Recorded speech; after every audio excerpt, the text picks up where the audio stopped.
David, thank you. Well, 3 former students are suing the Oconto Falls School Board, claiming they were groomed and sexually abused by teachers and coaches at the high school. The lawsuit names at least 14 alleged victims and accuses 9 teachers and staff members of inappropriate behavior. The reports date all the way back to 2005. The attorney for the victims says some of those teachers are still employed by the district. Their goal is to create new policies to prevent this from happening to anyone else.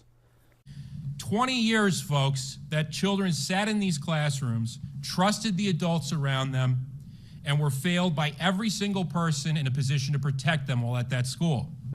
News of the lawsuit spread quickly in the Oconto Falls area today. As Drew Best reports, lots of concerns are being raised over the litigation. Community members here in Oconto Falls say they are not surprised about the lawsuit brought forth against the Board of Education. They just hope it helps raise awareness to the issue and ensures a safer environment for all Oconto Falls students. Residents like Dale DeCane tell me neighbors have expressed concerns with sexual misconduct in the past. You got people that are concerned about it, so when they go to the school meetings and that, it gets brought up. I also spoke with a grandmother of 2 Oconto Falls high school students who is hoping for immediate changes in the district after learning about the allegations. I want them to be safe and not have to worry that, you know, I'm dropping them off at school and something's going on and, you know, it's not looked into, that they are saying something to a teacher and it's just kind of brushed under the rug. Above all else, everyone I spoke with says they feel terrible for the victims who brought these allegations forward. There's no winners in this sexual abuse stuff and what's going on.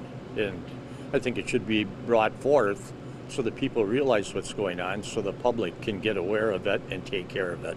2 of the teachers listed in the lawsuit have already been brought up on charges for various sexual misconduct with students. One already convicted, another still going through court. Reporting in Oconto Falls, Drew Best, Action 2 News. The district shared a statement on the lawsuit with Action 2 News. It reads in part, quote, "The district staff of excellent professional educators strive every day to deliver a great educational experience for all students. This is not diminished by the inexcusable actions of these identified former employees. The district remains confident, however, that it will continue to act promptly to any allegations of misconduct," end quote.